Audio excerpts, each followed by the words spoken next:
We already talked, listened to Dr. Jenkins and Rasby, and they talked about feeding the cows and maintaining body condition, and those things are so important that it leaves me without very much to talk about, because we had some pretty healthy calves in this first year of this trial.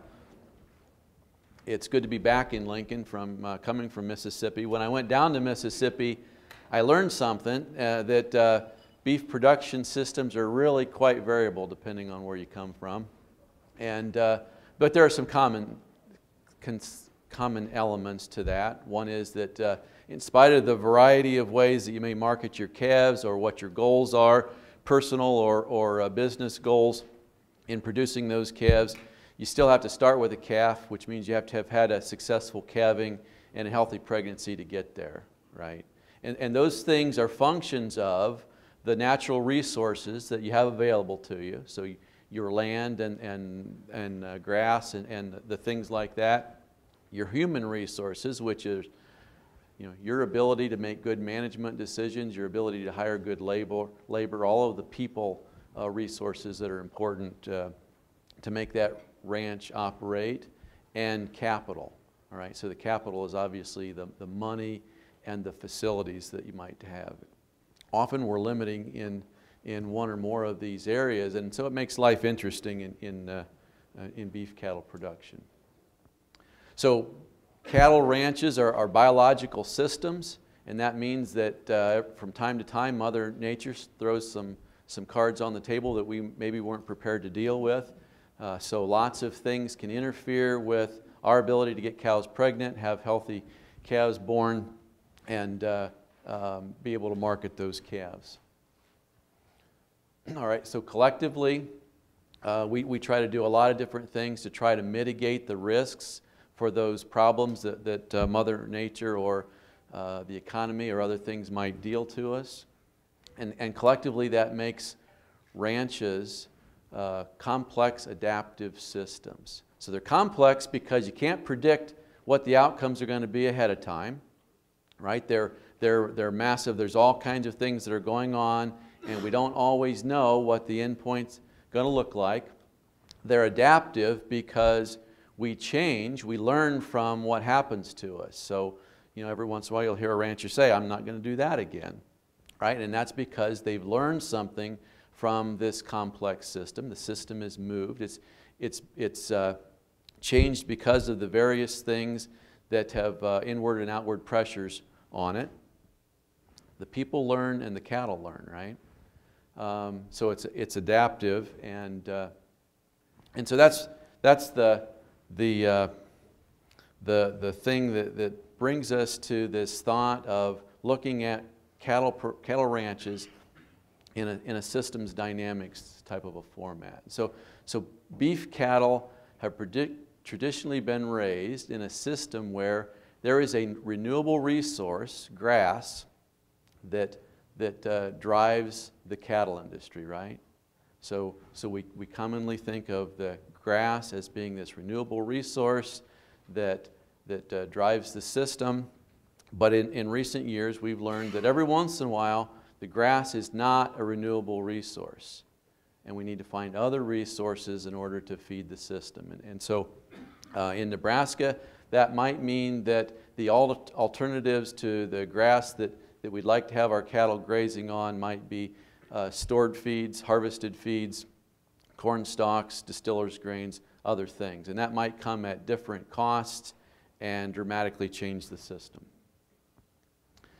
So what I'm going to talk about in this next half hour is confined cow-calf production systems and how that might affect the health and well-being of the cows and the calves that are in that system, how we might adapt the system to avoid some of the important foreseeable hazards and recognize that there are some hazards that are out there that are a little bit unpredictable.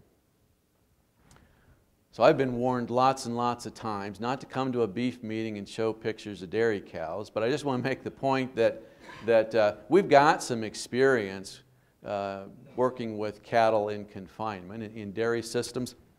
A lot of people in the last few years in the beef industry have learned an awful lot about raising cows in confinement. So it's not that we're completely void of of information in this area. What I can tell you is that as you put cows into confinement systems, you're taking more and more of the decision-making process away from the cow and putting it on your shoulders, right? So the cow no longer gets to decide where she's going to take her calf and when she's going to go lay down, what she's going to eat, and when she's going to feed that calf. A lot of those things you're making the decisions for, and that means that when you make a mistake, it can be a really big mistake. So we just have to pay attention to the extra effort that's required to manage the cows in confinement systems. Also recognize that there's lots of advantages. So we can do a lot more things because those cattle are right there and they're up. And when things need to be done, we don't have to compromise on the fact that they're out far away and we can't get to them.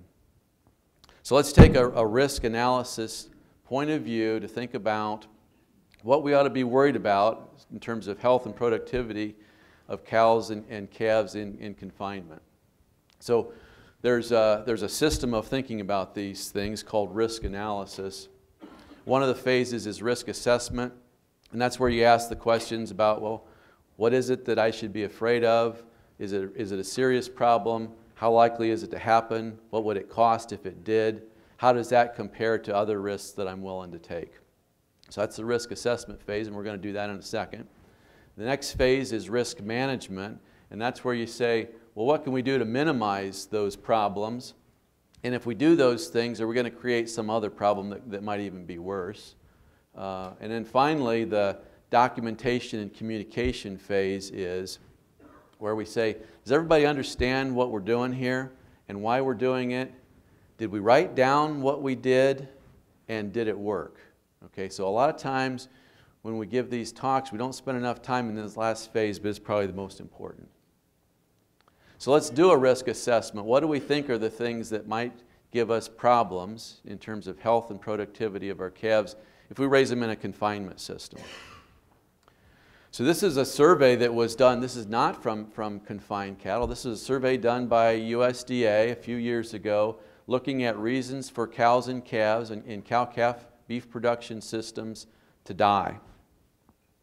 So these surveyed herds all over the beef-producing states of the United States, 2.5% of the calves were born dead, and another 3.5% died or were lost somehow prior to weaning. And so this pie chart then represents where those losses occurred. So 44.5% of those were calves that were born dead. They died in dystocia or some problem, they were not delivered alive. Another 13.5% died within the first day of birth. 28% died in the first 3 weeks. So let me just point out right now that 86% of the calves that died on these ranches died in the first 3 weeks of life. Right? So that's a major critical time period to be thinking about, worrying about losses associated with whatever the production system is. Another 14% died after 3 weeks, but prior to weaning. So what about that first 3 weeks of life? What did they die from? The survey said that about a fourth of them were those birth-related problems, the dystocias. Another fourth were weather-related. About 20% were unknown, undiagnosed reasons for death. 14% digestive and 18% respiratory diseases. So that's another about 22% of the reasons for calves to die. And about 6% of the calves died from predation or injury. All right, so taking those collectively, looking at the reasons why calves died on these ranches across the U.S., problems occurring during and around the time of calving, dangers from the environment, and contagious diseases. Okay, so we'll address a little bit more. So after weaning, what were the reasons for losses? Well, that would be in weaned calves or in the cows, and calving-related problems led the list.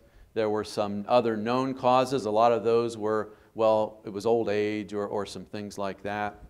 Also a lot of unknown causes, but you can see that calving-related injuries, again, leads the list of problems to anticipate. All right, so let's break those three down and talk about risks at calving time. So what are the important hazards at the time of calving? Well, the big one is just that problem with dystocia. And we're all familiar with that. Of the problems with dystocia in beef cattle, it's largely because of a large calf relative to the size of the cow. We can manage that. Dystocias are much less of a problem today than they were when I was in practice, 20 years ago. We've solved a lot of those problems through genetics. So we can manage that by thinking about our breeding programs.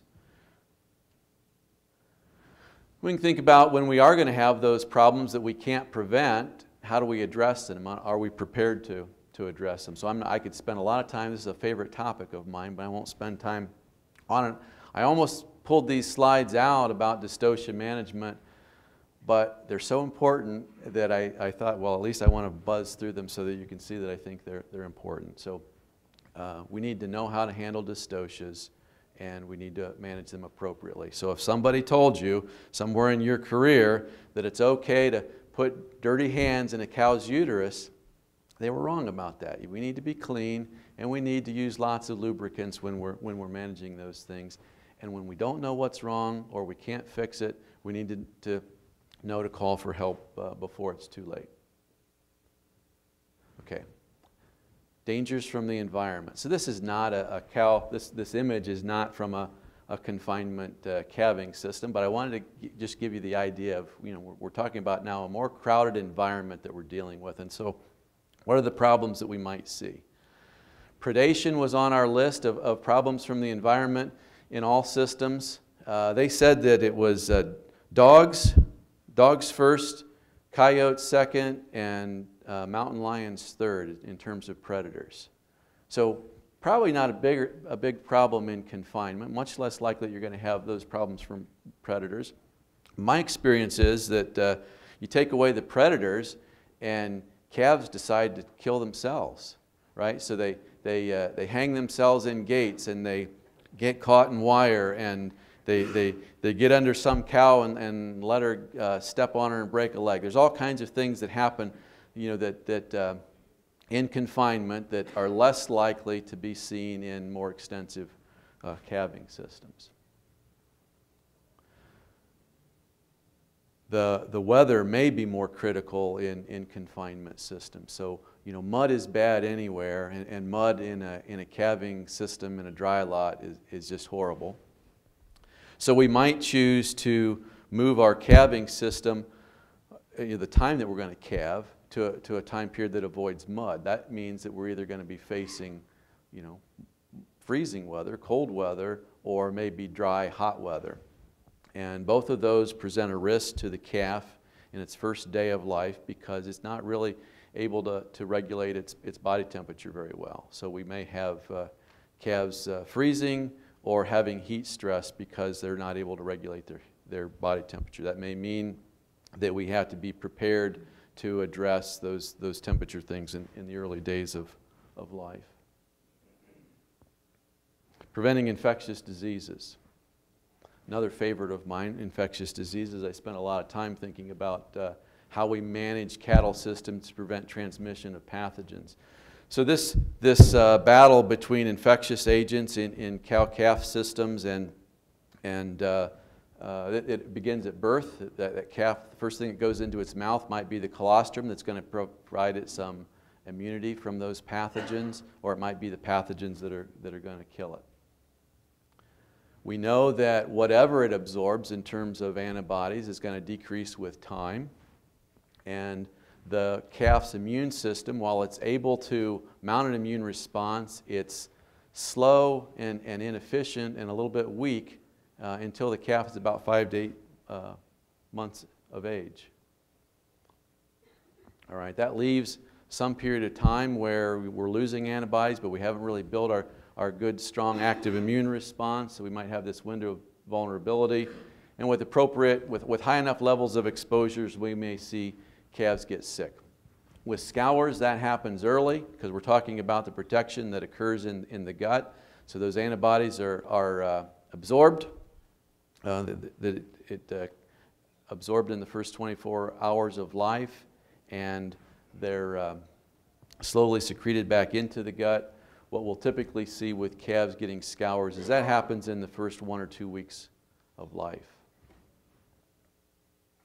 And Dr. Grodelucian I spoke to just a little bit ago, he and I and some veterinarians in Nebraska and a number of others looked at this type of relationship in ranches in the Sandhills. And what we observed was that the incidence of disease gets increasingly greater over the course of the calving season. So while things start off looking pretty good, by the end of the calving season, we have high rates of scours in some herds. We can explain that because the cow serves as the reservoir from one year to the next. She's shedding those pathogens into the environment. The first calf that's exposed grows those up into larger numbers. As time progresses, those calves shed out even greater levels, and so by the time we're at the end of the calving season, we largely have an environment that's full of exposure to pathogens. So we looked at when calves were born and their risk for dying from scours. It was not a problem at the beginning, but it was a big problem at the end of the calving season. And so it was the reason why we devised this system that we called the Sandhills calving system, so that we're moving cows to a clean pasture or dry lot every week, so that we're avoiding and we're leaving those pairs behind, so that we're leaving those pairs of calves, those calves that are the most infective to the calves being born.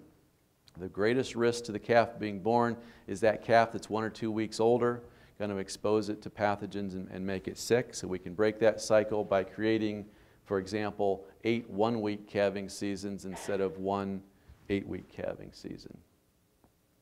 All right, eventually we run out of lots and we feel like they're not at risk for scours after they're a month of age, and so we can start to pull them together again if we need to manage them that way. Let's talk about respiratory disease because there's a similar story there. So those antibodies from colostrum are decreasing. The active immune response hasn't increased. In fact, we can put some numbers to this. We know that those circulating antibodies have a half-life of 16 days. Every 16 days, whatever that calf had in terms of antibodies is half that much. Another 16 days, it's half of that again. So that you can see by the time a calf is 90 to 100 days of age, whatever it started with in terms of antibodies from its mom, they're gone. They're largely gone. And we've got this 5 to 8 months to wait for a really strong active immune response. All right? And so that probably explains why we see that calves in that 90 to 120 days of age are the most likely to get sick from respiratory disease. So the risk increases with age, and then they start to have their active immune response, and the risk decreases again. So that calf that's 90 to 120 days of age, regardless of whether it's out there in a ranch pasture or in a dry lot confinement system, its greatest risk for, its greatest susceptibility to these pathogens is right in that 90 to 120 days of age range. So any opportunities to increase exposure to pathogens, commingling, or anything that increases the stress level of the calf, if they're prior to or during that 3 to 4 month of age period of time, is additional risks.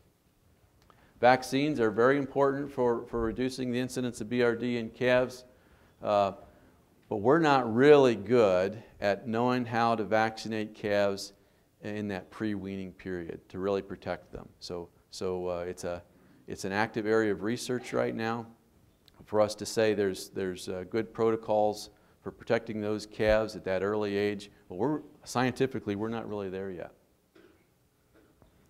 There are some other contagious diseases that maybe are particular concerns Not that they don't occur out on pasture, but they could be a particular concern in confinement systems. Pink eye is one of those. So pink eye is